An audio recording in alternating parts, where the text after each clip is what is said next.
mtu wa Mungu, kila mtu unayemwona hapa duniani chini hasa, anayezunguka, anayetembea, anayefanya chochote kile, kuna siri ambazo anazo, au kuna vitu viwili ambavyo anavyo.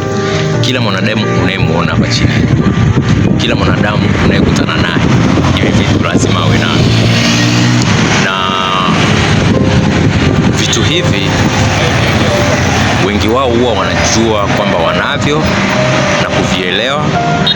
Wengi wao huwa hawajui vitu gani, huwa wanasaidiwa na watu wa pembeni. Unakuta watu wa pembeni ndio wanaowaambia ni vitu gani na vitu gani, na wengine huwa wanakuja kusaidiwa baadaye kujua vingine zaidi ambavyo walikuwa hawavijui. Na nataka uzingatie hichi cha mwisho, ni cha muhimu sana. Cha kwanza unatakiwa ukifanyie kazi, lakini cha mwisho unatakiwa ukimarishe au ukibadilishe, kwa sababu kikiacha hicho cha mwisho kinaweza kikakuletea shida mbeleni. Na jambo lenyewe au kitu chenyewe ni hakuna mtu asiyekuwa na pande mbili kwenye maisha yake. Upande wa kwanza ni upande wa nguvu wa kuweza, upande wa pili ni upande wa udhaifu usiokuwa na nguvu. Kwa namna nyingine au kwa lugha nyingine unaweza ukasema, au watu wanaweza wakasema ni eneo la nguvu na eneo la udhaifu, eneo la kuweza na eneo la kutokuweza.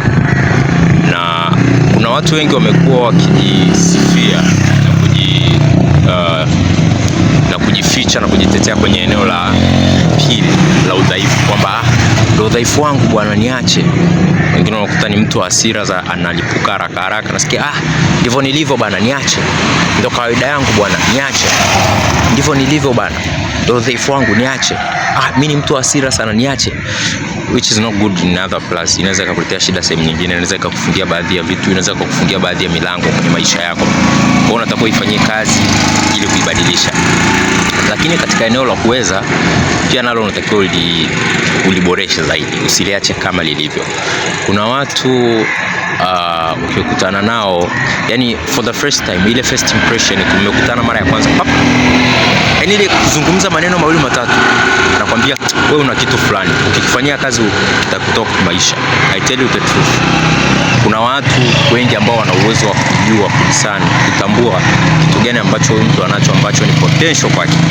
Na ukweli ni kwamba hizi ziko ni pande mbili, lakini katika pande mbili kuna vijipengele vidogo vidogo vingi ambavyo viko katika hizo pande. Inaweza kuwa katika upande wa kuweza una vitu vingi zaidi ya 10, 5, vingi zaidi ambavyo unaweza kuvifanya, lakini katika upande wa udhaifu pia vile vile kuna vitu vingi ambavyo unavyo.